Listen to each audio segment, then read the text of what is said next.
Good morning, good morning, good morning, good morning, good people. Yeah, you know what it is. Hard worker, scrappy, unfiltered, and sometimes unhinged football content. Hard to explain, but you know it when you see it. Doing it daily our way. I don't know what you're talking about right now. Redraft and Dynasty Fantasy Football, we got you covered. You know their defense is ranked like 31st in the NFL. NFL draft prospects and rookies. Now you know you in the right place for that. Absolutely. All right, then stop saying it. Then we're done. And prop bets with my man Jay Rich. Count that money, man. Now wipe the crust out of your eyes. Get you a cup of coffee. It's time to wake your ass up with Ray G. You honestly are making absolutely no sense and you sound silly as hell. What's going on, good people? Good morning, good morning, good morning, good morning, good morning, good morning, good people. It is Monday, May the 16th, 2022. Y'all decided to wake y'all ass up with Ray G. And for that, I appreciate you being here. I hope you had a great weekend, relaxing, fun-filled. I don't know what you do on the weekends, but I hope you enjoyed yourself, and I'm glad you decided to wake up this morning to holler at your boy GQ and my man Jay Rich. Y'all know who it is, man. Brought to you by Prize Picks. That is our sponsor. Make sure you sign up. Go to Prize Picks, use the promo code WAKEUP, and match you up to $100 dollar for dollar. And we got some really dope NFL challenges that we're going to do later this season. And you have to be on Prize Picks in order to participate. We're going to win prizes, sign jerseys, sign helmets, maybe some cash prizes. So make sure you're tapped in. So when we get ready to get rolling, bam, you're there. You can participate. You can have fun. You can chill with us and put your football knowledge to the test. But on this show today, we're going to talk some news and notes from around rookie camp. We're going to talk about some veteran signings. We're going to take a look at a trade of the day brought to you by the Destination Devy patrons, patreon.com/allgas. Trade of the day doesn't mean it was a great trade, doesn't mean it was a bad trade, but I just want to get your thoughts and opinions on said deal. Who's in the building this morning? I always got to say good morning to the people. Legendary Steves, good morning to you. L. Wood, how you doing, my friend? Somebody said it works. Don't know what he's talking about, but happy you're in the building. Wolf 1982, 7 goat rings. What's up, baby? Robert, Shane, Joe. I saw Big Shy in the building. What's up, Big Shy? Good to see you this morning. Man, it's going to be a nice one. James, Joe, Patrick. Yes. J. Pete, Mike A. The good people in the building. Where's my co-host at? Jay Rich, where you at, baby? Jay Rich, what's going on? I'm good, man. How are you doing? Oh, are we matching today? I didn't even notice that. Man. We're wearing the Prize Picks gear. Twins. Powered by Prize Picks. Yeah, I know. I didn't even, completely unintentional. But I'm recovering from the debacle in the NBA yesterday. But it's interesting because I don't know if you've been seeing the memes going around of Luka staring at Devin Booker saying Cancun's pretty nice this time of year. Dude, I was losing it yesterday with the Phoenix memes. It was too funny. Dallas Mavericks, man. My Dallas Mavericks one step away from the NBA Finals. Lakers are out of it, so you got to root for the home team, baby. You got to root for the home team. But yeah, that's what we got going on right now. It's a weird time in the sports space because there's not a lot going on, right? This is sort of the dead moment of football. Like there's really nothing going on. We'll talk some rookie minicamp. We got some interesting developments out of rookie minicamp, but it's sort of like the calm before the content storm per se. Once training camps and OTAs get underway and we really have some actionable advice to I don't know, make decisions on, really dive into, talk about. We did get the NFL schedule. The NFL schedule was released last week. I think that was Friday. We hadn't done the show on Friday, but it's Friday. And I know the opening game is a good one, Jay. The Bills versus the Rams, game 1. That's gonna be pretty fun. Somebody's talking about the Maple Leafs. So let's just quick. The conference finals are set in the NBA. We got Boston versus Miami. Then Golden State versus Dallas. Your predictions. Who's playing in the NBA Finals? I just want to know what you think. I want to see Miami and Dallas. I really do. I think that Dallas can actually give Golden State a run for their money. They were 3-1 during the regular season against them. I think they're a different team now. Yeah. But for me, I don't really care who makes out of the East. I have a ticket on Miami. You know that. Yeah, we talked about it on the show, right? So there's some financial gain for me there if Miami does make it to the finals. But I'm a huge Jason Tatum fan. Like people who don't know, like I'm a massive Tatum fan and have been a big Tatum fan for a long time. So to see him take that ascension up, I'm really excited for him. And I would love to see the Celtics in the finals. Whether it's Celtics or the Heat, I'm good. I don't care if the Warriors make the finals. But Ray, actually, I was looking this up this morning. Do you know who of these 4 teams, the team that won the finals the furthest back? It was in 2008. Do you know who it was? In 2008, Miami. Yeah. No, it was actually the Celtics. So of these 4 teams, the Celtics are the furthest team from a championship. Yeah, because the Mavs won in 2011, the Heat won, I think, in 2012 and 2013. And then you have the Golden State Warriors winning. But I was like shocked. I was like, you think it'd be the Mavs, right? But it's not. It's not the Mavs. The Celtics are actually the team with the longest championship drought of the 4 teams left in the NBA playoffs. And I'm assuming that was the Paul Pierce era. Paul Pierce and those guys. Yeah, it was the Paul Pierce AG championship that they got. But I don't know about you, but I'm excited. The east side of the bracket has been so good. The West, we'll see. It's been up and down in the West, and obviously Phoenix shit the bed yesterday. But I'm excited to see what happens in the East because Jimmy Butler and Jason Tatum is going to be a show. It's going to be a lot of fun. I'm super excited for it. Yeah, so we got that. So make sure y'all tap into that. At least we get some competitive action there. The WNBA's kicked off. Jay, you're head first into baseball. But just to be complete here for the people in the comments, I have no clue what goes on in the NHL. So is there some very quickly? Is there some good stuff in hockey? I have no clue. If you follow me on Twitter, I was just lighting fire to Leaf fans across the entire Twitterverse because people don't understand Leaf fans are unbearable, and I'm surrounded by them. Family members, cousins, friends, whatever. They're everywhere. Cannot escape Leaf fans. And so it was Game 7 in Toronto. Tickets were $500+ US to go to this game, and they lost. They lost to the championship Lightning, and now all of Toronto is in mourning that their famously great Maple Leafs are now out of the playoffs in the first round again. So they're like, I believe it's something like 0-9 in closeout games in a series. So when they could win, and they're 0-5 5 years in a row being out in the first round in the playoffs. Yeah, Eric said crazy, 5 man. out of the 8 series went to Game 7. Crazy. So yesterday went to overtime versus the NBA, which had 2 blowouts. It was pretty crazy actually day in the NHL. Well, look at all this, the diversity within the audience, man. You got football fans, you got damn hockey fans, baseball, basketball. I love it. It's sports, man. We got to appreciate it. But let's talk a little football. There was before we get to some football, because it is little disruption to the wake up flow. You guys must adjust your morning lives now. We will be streaming live Monday, Wednesday, and Friday. So normally we go Monday through Thursday. We take Friday off. But it's like we need a break too, and there's nothing going on. So Monday, Wednesday, Friday, from this point moving forward, Monday, Wednesday, and Friday will be the Wake Up Show. That's the new content schedule. Switching some stuff up. We want to be here at the beginning of the week, the middle of the week, and end you out on Friday together. So Monday, Wednesday, Friday, moving forward, new content schedule for Wake Up. Same shit we're going to talk about every single day, but that's the new schedule. There's no point to go 4 days a week at this point. It's too much. It's the summertime. I'm going to Costa Rica in a couple of weeks. Like, I'm going to be out for a while. So we're going to enjoy our time before we get Clint. Don't do this, man. Are we going to get you on the hammock again for an episode? Because a lot of people miss that. And people actually asked in the comments, they're like, where is this episode of Ray in the hammock? We may have to get Hammock Ray back when you go to Costa Rica for one episode that week. I streamed from I was on the hammock, and where was I at? Puerto Vallarta, Mexico. Mexico? Yeah, I was Puerto Vallarta, streaming from the hammock. Wake up, poor audio quality, poor video quality, but we had a good time. And Ball is Life said 7 days a week. What the hell are y'all doing? 3 days a week? Weak sauce. 7 days a week.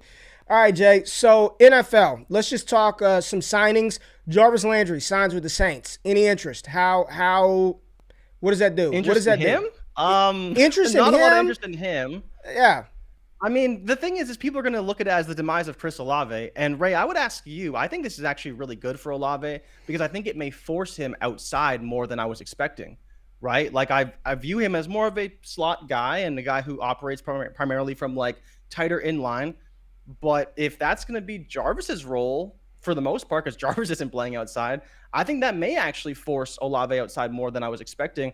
And so for me, I think that's a good thing. That's going to raise his ADOT. That's going to make him get deeper plays down the field and all those things. But I don't think it moves the needle for me much personally. They still drafted Olave 11th overall. Yeah. Like Jarvis isn't going to take his job.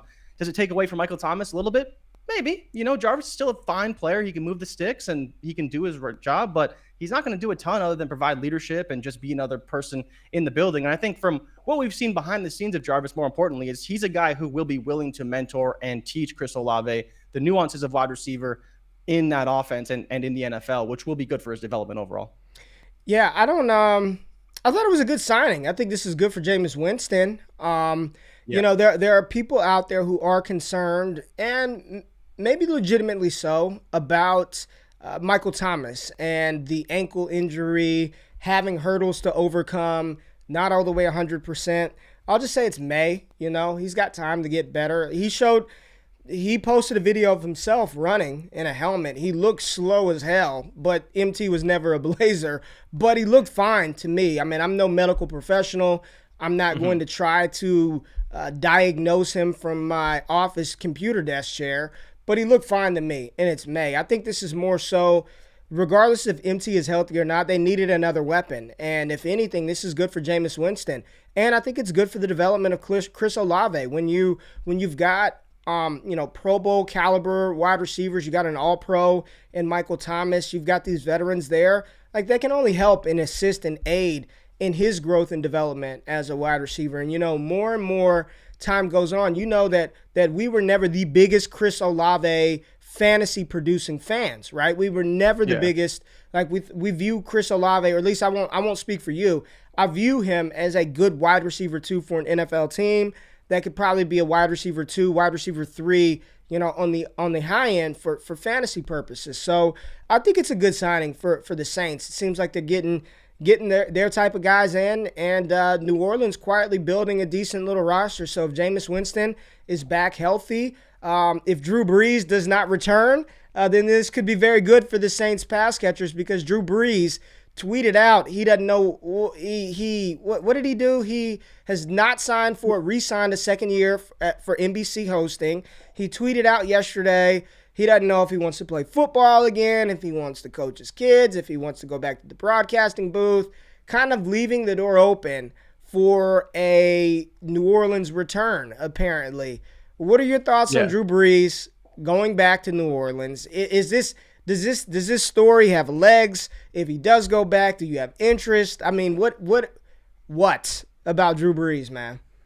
I think it always has to have legs, right? No matter what happens, I believe that Drew Brees playing in New Orleans matters, right? Whatever you think he could be, because he's still one of the smartest quarterbacks we've ever seen. Regardless of what you think about his arm, his ability to diagnose defenses is an ability that Jameis Winston will never possess at his level, right? And for the Saints, they don't need to have a stellar offense. They just need to have a competent one. Last year, they were god-awful on offense. On both, whether it's through the air, even on the ground, they struggled.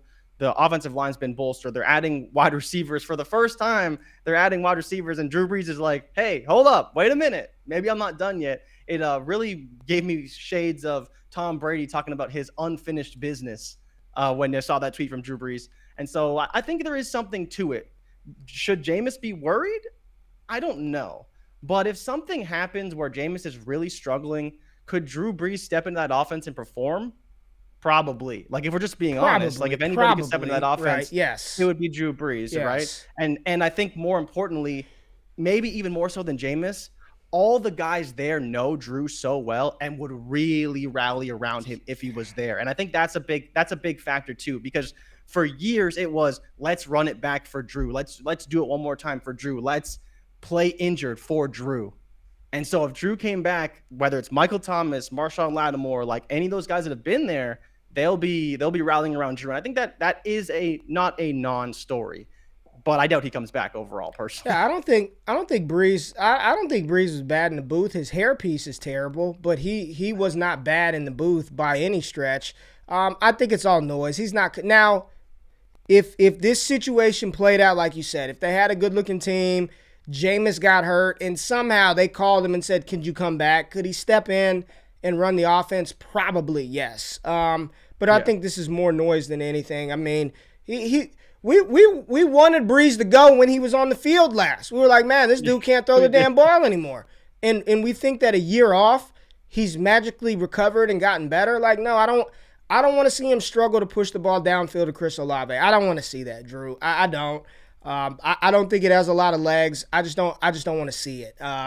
Maybe if Sean Payton was there, I don't know. I just think this is just him just kind of talking, and I'm sure he misses the game. Shit, there's days where I sit back and be like, man, I miss playing football, But I don't think Brees is going to do anything on the field. I mean, we had the whole thing about Tom Brady. That news broke while we weren't on the stream. Tom Brady signs a 10-year, $375 million deal to be a lead analyst for Fox once he's done. Is this Tom Brady's legit, man? I'm asking these questions because people are still drafting him in Dynasty Superflex leagues. They're still taking a shot on father time in Tom Brady. Is this his last season? What do you think? When I see 375 million M's on the table to just talk sports, I mean, we're getting paid like $20 a show here, and we're doing it every damn day. 375? Is this it for Tom Brady, and why are people still drafting him? I guess if you're win now and you're just like, I know this is a one-year rental, or at least I'm building my team as Tom Brady's a one-year piece, right? Like you have to go into it thinking that. Do you think there's any shot in hell he plays multiple seasons, 2 years, 3 years, or do you think it's one and done like Kyrie Irving at Duke with Tom Brady? I think he could play multiple years because I do honestly believe that story. Yeah, because I believe the story about the Dolphins, right? And the reason why he didn't end up becoming a part owner and player for the Dolphins was because of the scandal with Brian Flores. And so when that blows over, or sort of blows over at the end of this year and into a new offseason, Brady may be looking to make that move, right? So for me, that's where it's interesting because I do think that part of him would want to have that accolade on his resume, right? Player owner, right? And I think that would be really cool. And if it's maybe only be for a year and he's like, okay, now I'm like really done. But I do think that story does have some legs, and whether he ultimately goes through with it, I don't know. But I do think that there is some credence to him wanting to be that player owner in the NFL, which I believe no one's ever done, obviously, because it's just too expensive. Okay. Tom Brady, big deal.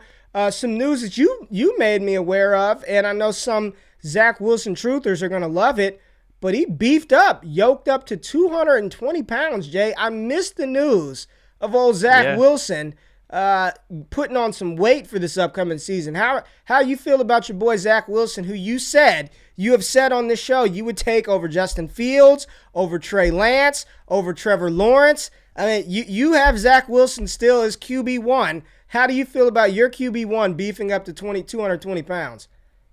I feel great about it. I don't hear anything about Justin Fields beefing up. I don't hear anything about Trevor Lawrence beefing up. Zach Wilson looks great in practice. But the thing is, right, is you could kind of see it in his body in his rookie season. He needed to kind of gain some weight, and I think this may help him in the pocket, when guys are trying to hit at his arms, hit at his legs, being stronger, being and hopefully it helps his mobility. We'll see kind of how he gained that weight, whether it's in the top half or in the bottom half. But, I mean, it's never a bad thing. You want to see these QBs around 220. It's a great weight for them to play at. You see a lot of QBs playing at that weight. So if he was, 210, comes in around 220, I think there's nothing wrong with that, and it can only help him in the pocket. All right. The biggest piece of news that was circulating around Twitter that people didn't like my take, man. They didn't like my take. We've got a guest coming on the show on Wednesday who's going to tell me how much he did not appreciate what I said about the chosen one, the youngest breakout in the history of all breakouts from the data analytics sides. Oh, Bryan Edwards. Bryan Edwards, you see here, making ridiculous catches in practice and training camp. Bryan Edwards traded from the Las Vegas Raiders to the Atlanta Falcons. And I said, I tweeted out immediately as people were, adjust your ranks and this and that, and Bryan Edwards lived. I said Bryan Edwards didn't do shit in Las Vegas. He's not going to do shit in Atlanta. So spare me the bored, tired Bryan Edwards lives takes. It's over for Bryan Edwards, Jay. I like the highlights. I like the catches. Is there any shot he revives his career in Atlanta? Do you still have hope? Do you still have faith? Are you excited about this move for Bryan Edwards? Because he's got a following out there that is big, man. Again, didn't do shit in Vegas, not going to do shit in Atlanta. What do you think? I'm just watching this clip and wondering, is it from this past offseason? No, this is I think this is rookie. An old one. I think this is rookie training camp. Bryan Edwards, man. Hey, man, it's rookie minicamp show, so might as well show some rookie minicamp highlights. But talking about Bryan Edwards, the only legs it has, Ray, and I think this is an important point, is that they probably played a lot together. They probably played a lot together in practice, and I'm talking about him and Marcus Mariota, the two backups, right? You have backup wide receiver, backup quarterback, so there may be some familiarity there, and maybe that's one of the reasons why they brought him in. Do I believe that gives him hope? No, I really don't think it gives him any hope, but I mean, you may see some early chemistry from those two because, again, they did play together, practice together for, I believe, 2 seasons. So there may be something to that early on. But yeah, outside of preseason all-star games, I don't think Bryan Edwards is going to do a whole lot for the Atlanta Falcons. Just can be another body in camp, a guy that Marcus Mariota is familiar with. I'm assuming it didn't cost a lot to get him on the roster. So overall, he may have a game or two, but I doubt it's much more than, a flash in the pan for old Bryan Edwards and his dynasty value. Yeah, man. I just, we talk about it all the time. I keep saying hope is the number one killer of dynasty rosters, man. And when you got these players like Drew Brees, people are legitimately going to go at him off of waivers. Like, they're going to go pick him up and burn a roster spot and hold. I guarantee if we go on sleeper right now. I thought about it, to be honest. Let's some of my really deep leagues, I was like, let's go to it's worth a shot. It's not worth a shot. It is not. Picking up Drew Brees is not worth a shot. It is a waste of a roster spot. But let's just look. I want to see if his thing is trending now. Where's his thing at? Where's it at? Quarterback, trending, sleeper. Where's Drew Brees at? All right, it's not. Well, the answer must be no. Then he must not be trending. Or I don't know what I'm looking at. Maybe not. Maybe he's not trending yet. I see Kennedy Brooks at the top. I see Kennedy Brooks at the top of this list. This is not good.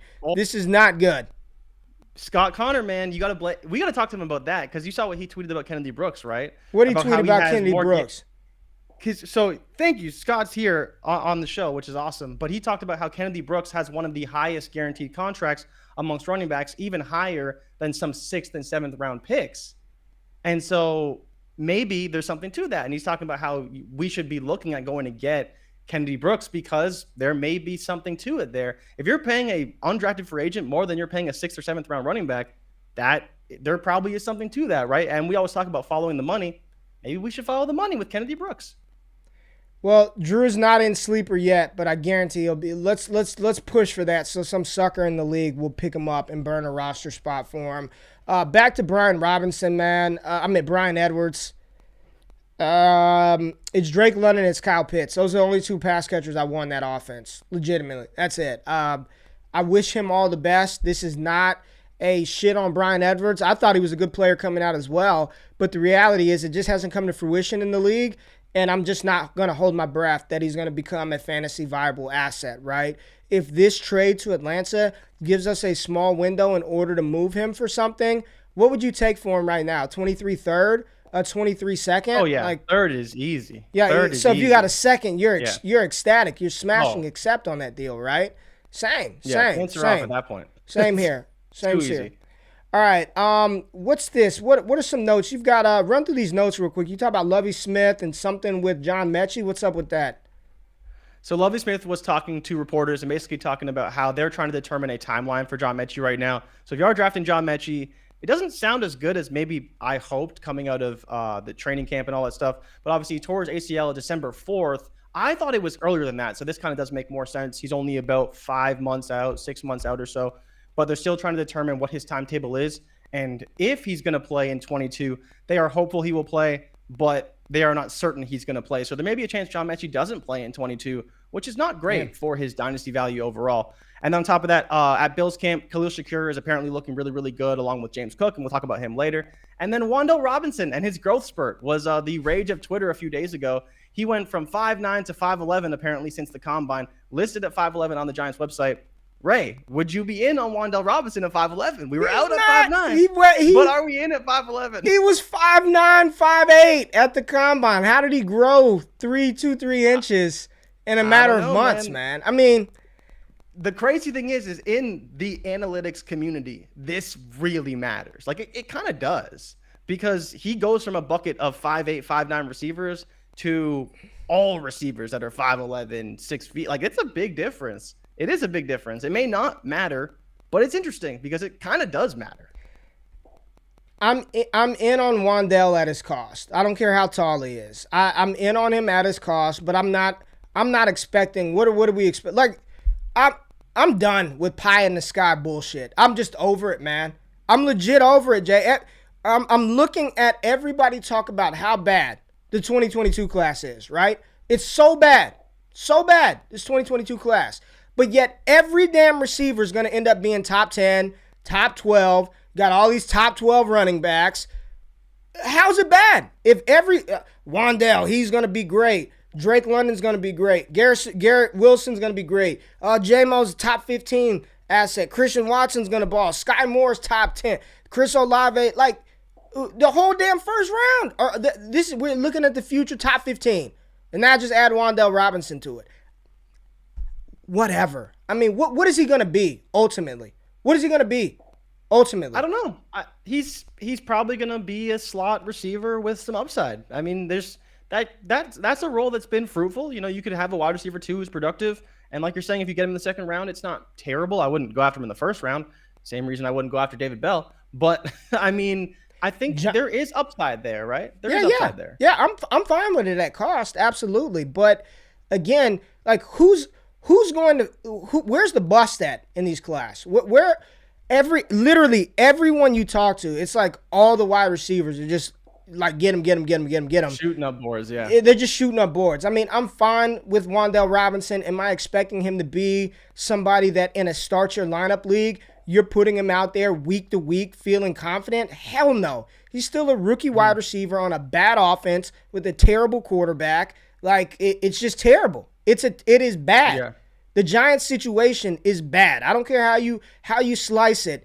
And these slot wide receivers that are exclusively, that's all they kind of do, man, you have to go out there and show that you're that guy to earn those consistent targets week in and week out. And I'm not anticipating that for a rookie wide receiver. Like, you'll have a point in time in the season where mark this shit down and wax, man. You'll have a point in time in the season where you can go get Wan'Dale Robinson as a throw-in in a trade. I promise you it will come. It will come. I like the skill set. I like the player. If a shoulda, coulda, would have been this tall, could have been this.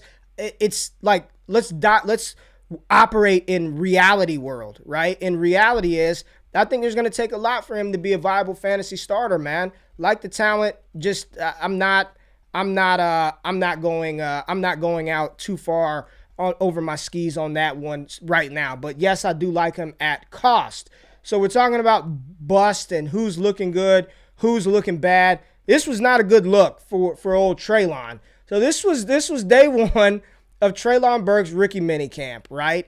And, you know, look, he was tired. It was hot out there. You know, couldn't finish the practice. I mean, people were tweeting me, Ray, are you concerned? I mean, Treylon couldn't finish practice. Look at him. He doesn't look, you know, just the body language, the hands on the edge. But then he finishes. He's exhausted. He looks tired, man. Maybe it was energy. Maybe it was excitement. No, I'm not worried about him not being able to get through the first practice, right? Came back day 2 and was fine during his rookie minicamp practices. But you hadn't seen this. And you thought it was hilarious that Treylon was apparently a little gassed, right? A little out of shape, a little big. What are your thoughts, man? And because of this, Jay, everyone is all on Kyle Phillips, this later drafted kid out of UCLA. Basically, he's looking good in practices, just like the guy in New York is looking better than Garrett Wilson. What are your thoughts on Treylon being a little winded in his first practice, and Kyle Phillips and all the beat noise out of Tennessee?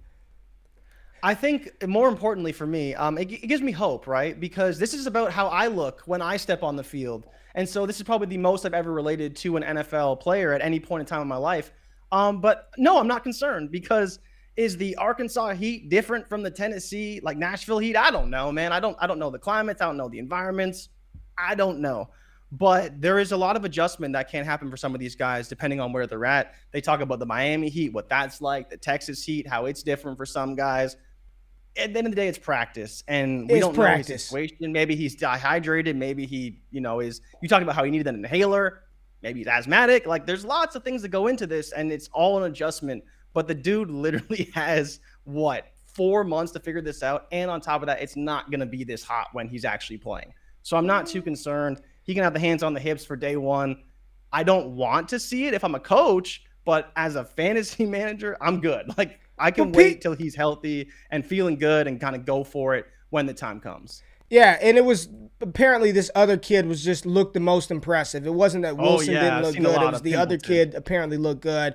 Here goes a Nashville resident. All I know here in Nashville, we had the hottest day since 1902 on Thursday of last week. 1902. Shout out to Evan. Yes. I mean, but people are like, literally, Ray, are you concerned? I don't know if I want Treylon. Looks out of shape. I mean, this is the fantasy football space, man. This shit fluctuates more than the stock market. I'm telling you. You get on and you chart some stocks day to day, and it's just up and down, up and down. That's what this is. And if this provides us an opportunity to acquire one Treylon Burks, because his first rookie minicamp practice, the hottest day in Nashville since 1902. You know what was going on in 1902, Jay? A lot of things that probably shouldn't have been going. A lot of stuff was going on in 1902. A lot of things were different back in the old day, right? In 1902, and how they even recorded that, I don't know. I don't know how they kept record of that for over 100 years. That's 120 years ago. 120 years, and it just so happened to affect Treylon Burks. So buy the Treylon depth. I'm not concerned about it. Kyle Phillips. I mean, I'm cool. Like, I'm good with the dart throw on Kyle Phillips. What'd you say? The feet look good, which for me is a big factor, look good, right? man. The feet look good. Feet look good. I love me some feet, man. You got good footwork, you got a shot. But Treylon Burks apparently not looking good. Well, on that play, but that clip wasn't on that clip. Didn't look good on that clip. If it gives you an opportunity to go acquire him, please go do it. I'm not concerned about this. Now, listen, Linda. Listen, honey. I try hard not to overreact to these clips, man, because it's practice. It's rookie minicamp. It's install. That's what they're doing. They are installing plays in the playbook. That way, when OTAs open up, these rookies they're up to speed, right? They don't have time to fuck around with them during OTAs and training camp to install the plays. They're getting the basics, the foundation. But man, Jay, I'm watching old Desmond Ridder sling the ball around in Atlanta. It looked good. Pretty good. It looked good. Looking pretty good. All I kept thinking is, man, maybe he can play this year. Maybe if Mariota stinks, maybe old Ridder could get. I'm watching it, Jay. We're gonna watch this together. And I'm watching Ridder in the 4. I wore number 4 in college. He wore number 4, right? So look at Algier. Look how big Algier look at those looks. Progressions. Algier looks good, Jay. He's big. Look at him ripping the ball. This is full speed too, man. They slow it up. Slow motion. I mean, all I'm saying, Jay, is I'm watching old Ridder. No look past? Ooh. Ridder looks good. It's early. Look at the rollout. He looks catch the ball off the rip. Bam! Hit a wide open padless wide receiver. There goes Drizzy Drake London right there. No socks. No side shoulder. Don't really care for that. But London looks good. All I'm saying is, Jay, this right here, again, we try not to overreact to minicamp practice highlights, but I'm mildly interested. This sort of got me excited, Jay. I cannot lie to you. Watching these Desmond Ridder rip the ball, Atlanta did a good job with cutting this film. I don't know what he did in any other part of the practice, but in this that we're watching at, he looked good, man. He looks good. Yeah, I think the Miami Dolphins should really take notice of what the Atlanta Falcons did and how they're pumping up their players, because it's a feat of ingenuity by the Atlanta Falcons. But it really feels like Zach Wilson hype, unfortunately. Okay. Like, it reminds me of when Zach Wilson was ripping it in minicamp, and we were like, whoa, like, maybe he's better than we're giving him credit for. I don't know. Like, am I intrigued by Ridder? Sure. Because for me, he's not very expensive. If you want to go get him, you want to draft him, you want to trade for him, whatever. But the hype is building, to your point. So if you don't get him soon, it may be too late. Like it just may be too late. And that's the problem. All right, let's come back to reality. It's minicamp, right? There's none of these defense. This is just 7-on-7. This is 7-on-7. But he looks good, man. It's our first taste of football. We get to see some of the players. Tyler Algier looks good. Tyler Algier is a big boy. He looks good. Probably going to have some opportunity to carry the tote the rock year one in Atlanta. Here's the thing. We continue to say it, right? All these third-round pick quarterbacks, Ritter, Malik Willis, and who's the other one? Matt Corral. I saw Matt Corral. They had him doing goddamn like dribbling things with the football. Like he was going between his legs, doing some step-ups. I'm just like... Sounds like Matt Rule. Matt Rule. Right? I was going to pull that clip. I mean, he's going between, like he's literally going between his legs. Like that's the drill. And I know it's hands and eye coordination. But these guys are probably going to get a shot to play at some point this season. Do I think they're going to have the leeway, the leash, the longevity to mess up and continue to retain that starting job? No, I don't. But they're going to get a shot to play, right? So when you're in the second round, middle to back end of the second round of a super flex rookie draft, take your shot on the quarterback. You will have an opportunity in the window to capitalize on that value the moment that they're named the starting quarterback. If you don't believe in a Ritter, you don't believe in a Corral or a Malik Willis, once they are named the starter and they get their opportunity to go out there, you'll have a shot to trade these guys and return value. And it's funny, we talk about this stuff all the time, right? And everybody in the comments tells us all the time, oh, you can't get that done. Nobody's trading the first. Nobody's going to go buy Desmond Ritter. Nobody. And then we go in the channel, and it happens every day. It happens every damn day. You know what I'm saying? So the clips look good. I'm glad Drake London is healthy. That's what I'll say, Jay. Sure. Apparently he's whatever, his broken ankle, all that's cleared up. He's healthy. He's fully participating in everything. He looks good, and I'm excited for his future in Atlanta. And it'll be interesting to see what some of these young rookies do when they do get an opportunity. I know Malik Willis, there were some reports that he had some wow throws. And then I think Joe Marino from TDN said it during the Senior Bowl. Malik Willis had the 5 best throws of the Senior Bowl and also the 5 worst throws of the Senior Bowl, right? Like both can be true. All these guys are going to get a shot at some point. So we'll see what happens. No, Jay, you did put the David Bell out route on here. People getting excited over that. That was fun. It was an out route. That was fun. It was literally an out route. Someone literally said that he didn't run it well and he rounded it, but it was a speed out. So I'm just like, bro, what are you we are diving. When I say we are diving deep for content at this point in time in May, when we are analyzing out routes at a rookie minicamp, we are diving deep. Yet people are still drafting David Bell in the first round of rookie drafts. Now, we talked about this player, Jay. Patrick, I know. I get it, man. Laughing my ass off the out route. We talked about James Cook last week, and I keep talking about the quote. But can you read the quote in its entirety, Jay? As we show, James Cook actually looking pretty good running some of these routes here at Bill's rookie minicamp. What was the quote? So the quote was from Brandon Beane, the GM of the Buffalo Bills. We see his best skill set as a sub back, but I think he can handle carries too if we want to give him some more carries, but we really liked his skill set. Again, similar to the one we saw with J.D. McKissic, a guy who's got really good hands, very instinctive in the passing game. You can run all sorts of guys out in routes. It's not that he can't do it, or it's not that guys can't do it, but some guys just have a feel like a slot receiver. A lot to unpack with that quote for James Cook. He can be a sub back. That's not a lead back. But again, the comp to J.D. McKissic, which we talked about a lot, them wanting a guy that can catch passes in the passing game. But there is hope for slot utilization with James Cook, which I guess should be expected. But they do have a talented plethora of receivers. But it would be good to get him on the field more than maybe we were expecting. Does this mean I'm all in on James Cook? No, but I think there is a world where he does have value. And you asked the question, are we too low on James Cook? Yeah, I asked that, yes. And I don't know. I don't know, but I was running the numbers, and if I was to project James Cook right now, I'd probably project him for around 150 opportunities, somewhere between 50 and 60 targets, about 100 carries, and then I think he'll have about 825 yards and 5 touchdowns combined. I don't know how many receptions he'll have, depends on catch rate, all that things. But if I told you he was going to get 150 opportunities, 825 yards, and 4 to 5 touchdowns, where would you draft him? Pretty high. That's pretty good.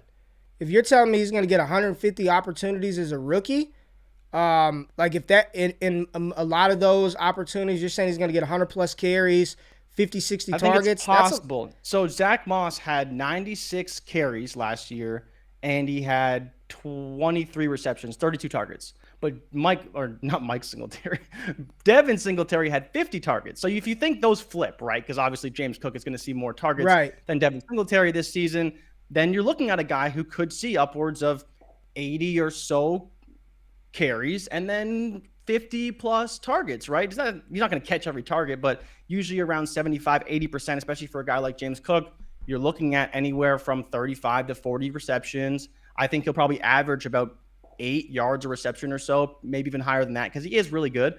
And then on the ground, we'll see what he averages per carry. But Zach Moss had 350 yards and 4 touchdowns, averaging 3.6 a carry. Could James Cook do that? I don't think that's ridiculous, right? So again, I think 150 opportunities is possible. I don't think it's crazy to think that if they do just slot him right into that role as the second round pick that he was into that offense, I think there is a real potential for him to have a good season in the first year. So as you're reading through that, at first I was like, oh man, those projections seem high. And then you start going through it and, you know, people are saying that they continue to talk about him at every presser. If he's going to be utilized in that pass catching role, I think we may be a little too low on him because we're not the ones out here drafting him. I mean, and again, people think it's not.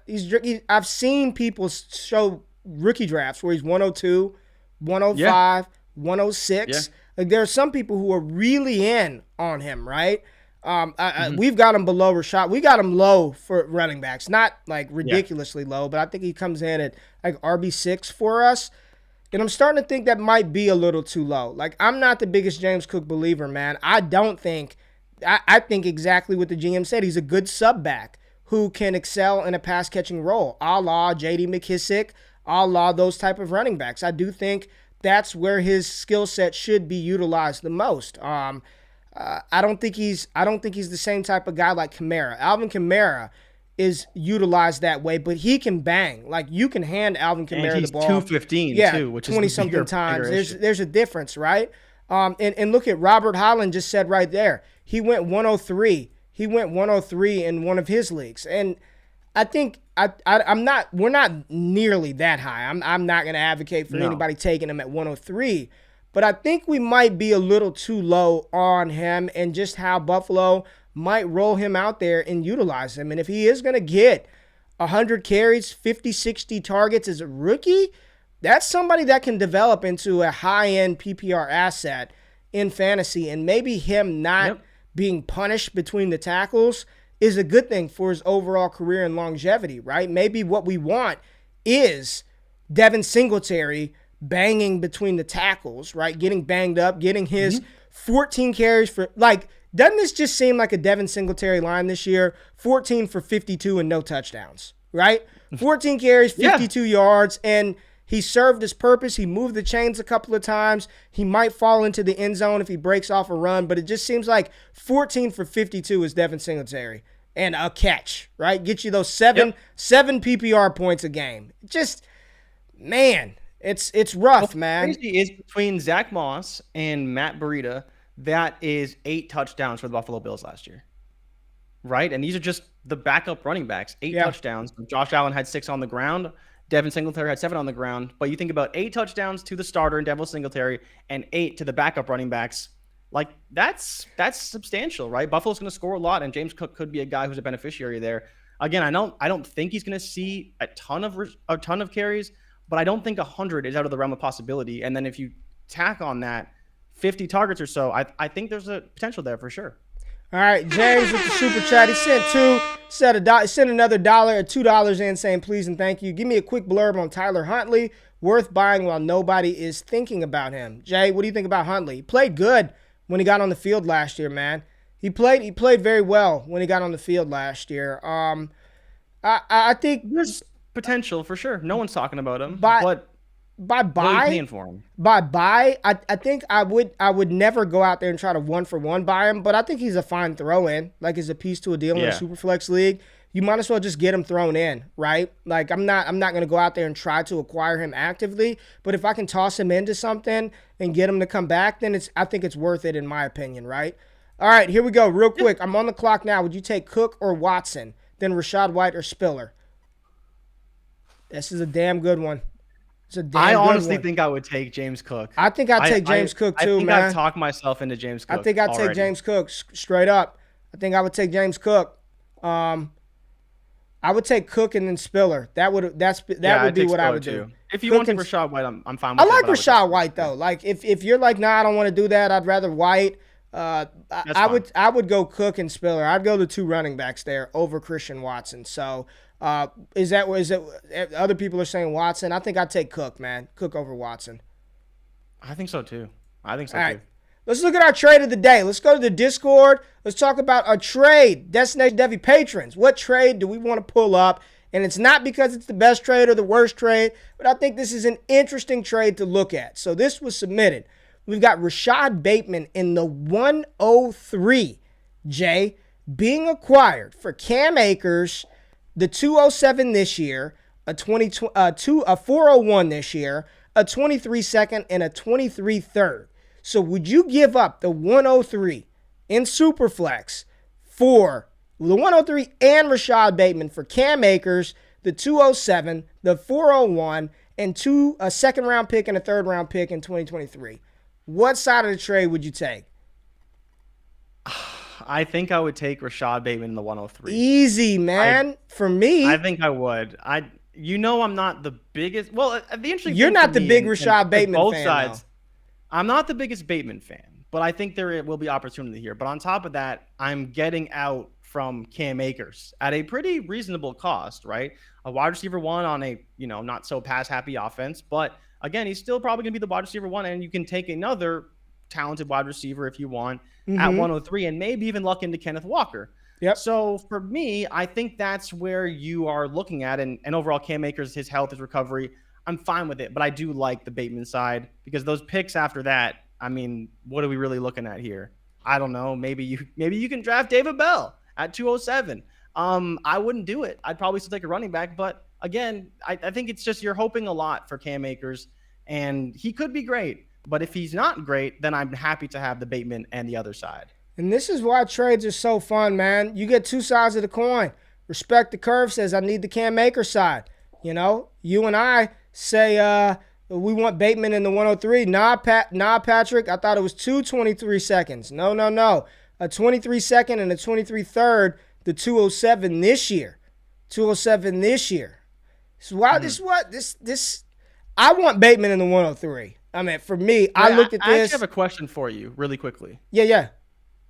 Would you prefer Bateman or a 23 first? Like, let's say you had Bateman on your roster. He didn't do a whole lot for you this year. He's looking like he has opportunity. Would you flip him into a 23 first to kind of get that value back?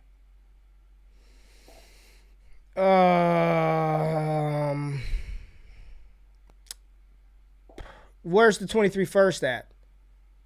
We'll say not at the top, like mid to late at best. Like it's a middling roster. Give me a number. I want a number. Give me a number. 108. 108. No, I'd rather Bateman. You're like calculating the players in your head. Yeah, in my head, I'm thinking I'd rather Bateman. What I think about with something like that, right, is if I'm trading away Bateman, I'm probably looking at a middling receiver, but I think the target in my head is actually Michael Mayer. Michael Mayer is the guy I think I would want to target if I trade away Rashad Bateman for a random 23 first. I mean, it depends on team construction, all these things, but someone was asking me about this the other day, and I was like, I think I would be willing to part with Bateman for a 23 first. For the 112? Where it is. For the 112 and 23? The 112. But again, we'll see what happens. I thought you said 112. I was like, no, I'd rather Bateman over the 112. No, not the 112. But again, like a first, right? Yeah. Are you like this guy saying Boutte or Bateman? Oh, Boutte. I think that's a possibility, right? I'll take Boutte over Bateman. I'll take Sean Tucker. Right? I'll take Kayshon Boutte. Of You course. could probably name 8 to 9 guys. Are pretty close, right? Yeah. I think that if you're banking on that 23 first, I think again, you have a 75% chance of getting a guy you really like. Yeah. If it's mid to late, you just hope they don't make it to the championship, and you're probably in good shape with the top 10 picks. I was just curious your thoughts on that one. Yeah. If it was one, like right now, with just what I know personally, like most people don't know. So they think every fucking pick in the first round of 2023 is going to be Bijan Robinson. There's just going to be 12 Bijan Robinsons in 23, right? Yeah. Good luck with that. If it's like 108, 109 or higher, Mayer, Tucker, Gibbs, Bijan, Levis, Stroud, Young, the QBs, Anthony right? Richardson, There could be Kayshon Boutte, Jackson Smith and Jigba, Michael Mayer, yes. 110, 111, 112, probably not. And there aren't 12 Bijan Robinsons in the class. No. So, yeah. All right. Good trade. I'm in on the Bateman and 103 side. Give me the Bateman and 103 side.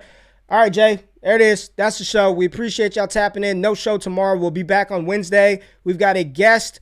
We've got guests lined up this week. I hope one of the guests can join live, whether that be Wednesday or Friday. And then we got another special appearance by a industry colossus that's going to join the Wake Up Show.